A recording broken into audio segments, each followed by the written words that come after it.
Good morning बच्चों।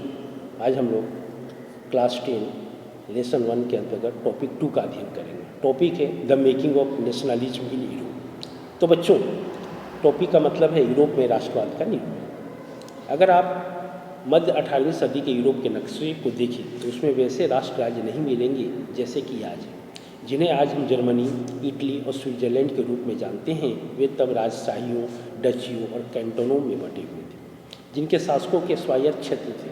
पूर्वी और मध्य यूरोप निरंकुश राजतंत्रों के अधीन थे और इन इलाकों में तरह तरह के लोग रहते थे।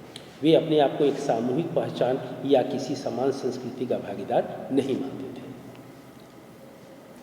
अक्सर वे अलग अलग भाषाएं बोलते थे और विभिन्न जातीय समूहों के सदस्य थे। उदाहरण के तौर पर ऑस्ट्रिया हंगरी पर शासन करने वाला हैब्सबर्ग साम्राज्य कई अलग अलग क्षेत्रों और जनसमूहों को जोड़कर बना था। इसमें एल्प्स के टिरोल, ऑस्ट्रिया और सुडेटलैंड जैसे इलाकों के साथ साथ बोहेमिया भी शामिल था, जहाँ के कुलीन वर्ग में जर्मन भाषा बोलने वाला ही ज़्यादा था। हैब्सबर्ग साम्राज्य में लोम्बार्डी और वेनेशिया जैसे इतालवी भाषी प्रांत भी शामिल थे, जहाँ के कुलीन वर्ग में जर्मन भाषा बोलने वाला ज़्यादा था। हैब्सबर्ग साम्राज्य में लोम्बार्डी और वेनेशिया जैसे इतालवी भाषी प्रांत भी शामिल थे। हंगरी में आधे लोग मैग्यार भाषा बोलते थे, जबकि बाकी लोग विभिन्न बोलियों का इस्तेमाल करते थे। गैलिसिया में कुलीन वर्ग पोलिश भाषा बोलता था।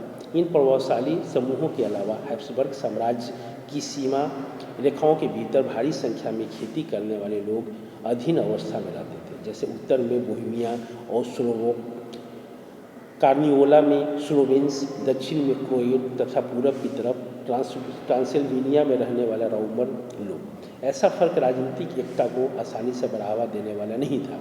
इन तरह तरह के समूहों को आपस में बांधने वाला तत्व केवल सम्राट के प्रति सबकी निष्ठा थी। राष्ट्रवाद और राष्ट्र राज्य का विचार कैसे उभरा? तो बच्चों, अब हम लोग पढ़ेंगे topic the aristocracy and the new middle class, जिसका मतलब है कुलीन वर्ग और नया मध्य वर्ग।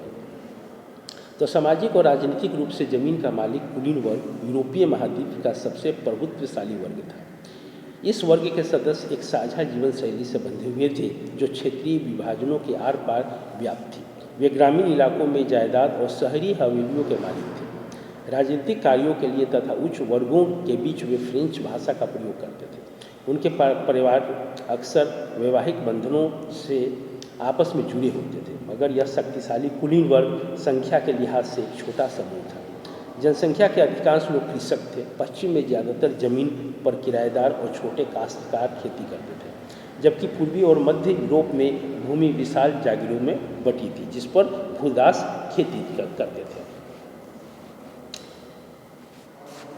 पश्चिम और मध्य यूरोप के हिस्से में औद्योगिक उत्पादन और व्यापार में वृद्धि से शहरों का विकास और वाणिज्यिक वर्ग का उदय हुआ, जिनका अस्तित्व बाजार के लिए उत्पादन पर टिका था। इंग्लैंड में औद्योगिकरण 18वीं सदी के दूसरे भाग में आरंभ हुआ, लेकिन फ्रांस और जर्मनी के राज्यों के कुछ हिस्से में यह 19वीं शताब्दी के दौरान ही हुआ। इस प्रक्रिया के फलस्वरूप नए सामाजिक समूह अस्तित्व में आए। श्रमिक वर्ग के लोग और मध्य वर्ग, जो उद्योगपतियों, व्यापारियों और सेवा क्षेत्र के लोगों से बने। मध्य और पूर्वी यूरोप में इन समूहों का आकार 19वीं सदी के अंतिम दशकों तक छोटा था। कुलीन विशेषाधिकारों की समाप्ति के बाद शिक्षित और उदारवादी मध्य वर्गों के बीच ही राष्ट्रीय एकता के विचार लोकप्रिय हुए। इसके बाद आपका टॉपिक है बच्चों, what did liberal nationalism stand for? उदारवादी राष्ट्रवाद के क्या मायने थे? तो यूरोप में 19वीं सदी के शुरुआती दशकों में राष्ट्रीय एकता से संबंधित विचार उदारवाद से करीब से जुड़े थे। उदारवाद यानी लिबरलिज्म लैटिन भाषा के मूल लाइबर पर आधारित है, जिसका अर्थ है आज़ाद। नए मध्य वर्गों के लिए उदारवाद का मतलब था व्यक्ति के लिए आज़ादी और कानून के समक्ष सबकी बराबरी। राजनीतिक रूप से उदारवाद एक ऐसी सरकार पर जोर देता था जो सहमति से बनी हो। फ्रांसीसी क्रांति के बाद से उदारवाद निरंकुश शासक और पादरी वर्ग के विशेषाधिकार की समाप्ति, संविधान तथा संसदीय प्रतिनिधि सरकार का पक्षधर था। 19वीं सदी के उदारवाद निजी संपत्ति के स्वामित्व की अनिवार्यता पर भी बल देते थे,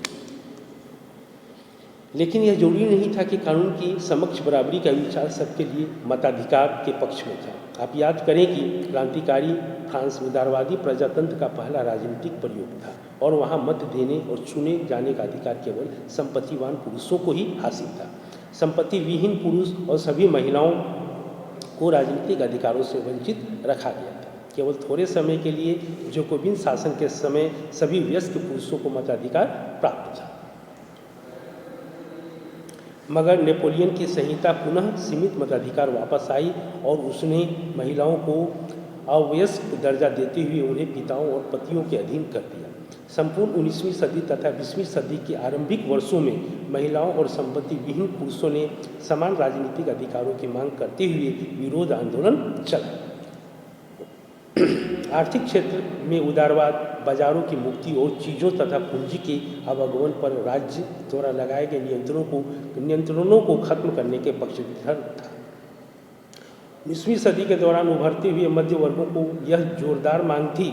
आइए हम 19वीं सदी के पहले भाग में जर्मन भाषी इलाकों का उदाहरण लें। नेपोलियन के प्रशासनिक कदमों से अनगिनत छोटे प्रदेशों से 39 राज्य का एक महासंघ बना। इनमें से प्रत्येक की अपनी मुद्रा और नापतोल प्रणाली थी। 1833 में हैम्बर्ग से न्यूरेमबर्ग जाकर अपना माल बेचने वाले एक व्यापारी को 11 सीमा शुल्क नाकों से गुजरना पड़ता था और हर बार लगभग 5% सीमा शुल्क देना पड़ता था। शुल्क अक्सर वस्तुओं का वजन या आकार के अनुसार लगाए जाते थे। चूँकि हर क्षेत्र की अपनी नापतोल व्यवस्था थी, अतः हिसाब लगाने में समय लगता था। मसलन कपड़े को नापने का पैमाना ईले था, जिसकी लंबाई जगह जगह बदलने के साथ घटती बढ़ती थी। अगर एक ईल कपड़ा फ्रैंकफर्ट में खरीदा जाता तो 54.7 सेंटीमीटर मिलता, मेज में 55.1 सेंटीमीटर, न्यूरेमबर्ग में 65.6 सेंटीमीटर और फ्राइबर्ग में 53.5 सेंटीमीटर। नए वाणिज्यिक वर्ग ऐसे परिस्थितियों को आर्थिक विनिमय और विकास में बाधक मानते हुए एक ऐसे एकीकृत आर्थिक क्षेत्र के निर्माण के पक्ष में तर्क दे रहा था जहां वस्तुओं, लोग और पूंजी का आवागमन बाधा रहित हो। 1834 में प्रसा की पहल पर एक शुल्क संघ जोलवेराइन स्थापित किया गया, जिसमें अधिकांश जर्मन राज्य शामिल हो गए। इस संघ ने शुल्क अवरोधों को समाप्त कर दिया और मुद्राओं की संख्या 2 कर दी, जो उससे पहले 30 से ऊपर थी। इसके अलावा रेलवे के जाल ने गतिशीलता बढ़ाई और आर्थिक हितों को राष्ट्रीय एकीकरण का सहायक बनाया। उस समय पनप रही व्यापक राष्ट्रवादी भावनाओं को आर्थिक राष्ट्रवाद की लहर ने मजबूत बनाया। इसके बाद बच्चों टॉपिक 2.3 न्यू कंजर्वेटिज्म आफ्टर 1850। 1815 के बाद एक नया रूढ़िवाद। तो 1815 में नेपोलियन की हार के बाद यूरोपीय सरकारें रूढ़िवाद की भावना से प्रेरित थी। रूढ़िवाद मानते थे कि राज्य और समाज को स्थापित पारंपरिक संस्थाएं जैसे राष्ट्रतंत्र, चर्च, सामाजिक ऊंच नीच, संपत्ति और परिवार को बनाए रखना चाहिए। फिर भी अधिकतर रूढ़िवादी लोग क्रांति से पहले के दौर में वापसी नहीं चाहते थे।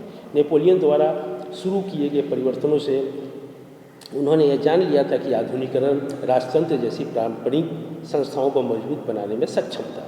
वह राज्य की ताकत को ज़्यादा कारगर और मजबूत बना सकता था। एक आधुनिक सेना, कुशल नौकरशाही, गतिशील अर्थव्यवस्था, सामंतवाद और भूदासत्व की समाप्ति यूरोप के निरंकुश राजतंत्रों को शक्ति प्रदान कर सकते थे।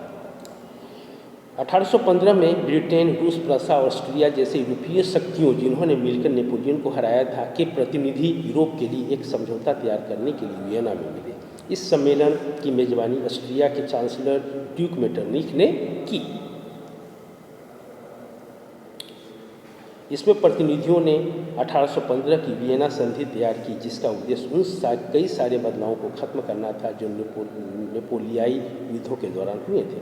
फ्रांसीसी क्रांति के दौरान हटाए गए बुर्बो वंश को सत्ता में बहाल किया गया और फ्रांस ने उन इलाकों को खो दिया जिन पर कब्जा उसने नेपोलियन के अधीन किया था।